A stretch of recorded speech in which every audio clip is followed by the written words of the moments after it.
Enigma, tinupad ang hiling ng kaibigan ni Romano. Batas, nakita ang improvement ni Sinyo.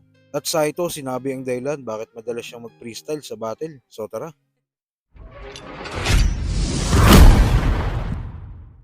Kagabi nga ang huling lamay ni Romano.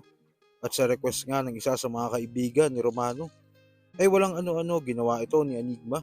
Okay, game. Game! Game! Yo, dito tayo ngayon para sa lahat ng minahal niya at lahat ng nagmamahal sa kanya. At ang hirap tanggapin na huling beses sabihin, pero mula Nueva Ecija pa, Cabanatuan City, represent para sa ating lahat. Mag-iay tayo lahat para kay Romano.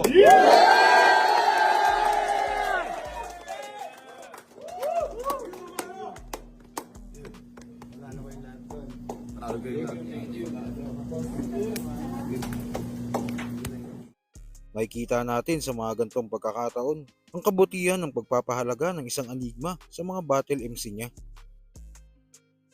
At sa kabilang balita naman ngayong araw nga ay hinatid na sa huling hantungan ang idolo nating si Romano. Maraming mga kaibigan at mga kapwa battle MCs ang nakipaglibing.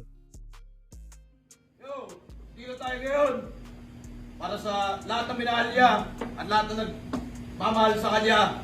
At ang hirap tanggapin na huling beses sabihin, pero mula Nueva Ecija pa, Cabanatuan City, represent para sa ating lahat. Mag-iay tayo lahat para kay Romano. At sa kabilang balita pa, history nga ang ginawa ni Sinyo at Shernan sa naging laban nila dahil top 1 at top 2 most viewed battle MC. Ang sa wakas ay nagharap at masasabi natin na classic ang naging laban nila. Sa reaction video nga na ginawa ni Batas sa nasabing laban, dito ay napansin niya ang improvement ni Sinyo pagdating sa battle. Dahil kung maaalala nyo, ang mga tugmaan ni Sinyo ang madalas maanggulo sa kanya, katulad na lang ng laban niya kay Apex. Alam nyo ba kung anong nirhyme niya sa broccoli? Ano? Binlandi.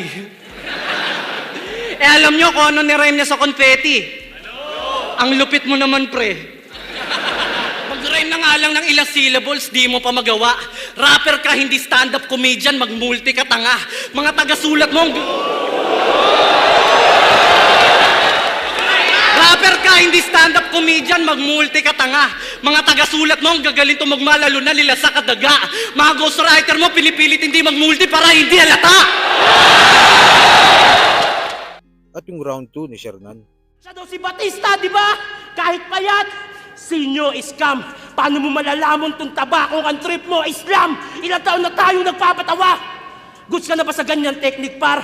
2 most viewed sa battle rap. Panahon na para magpakita ng technical, mag-rap ka!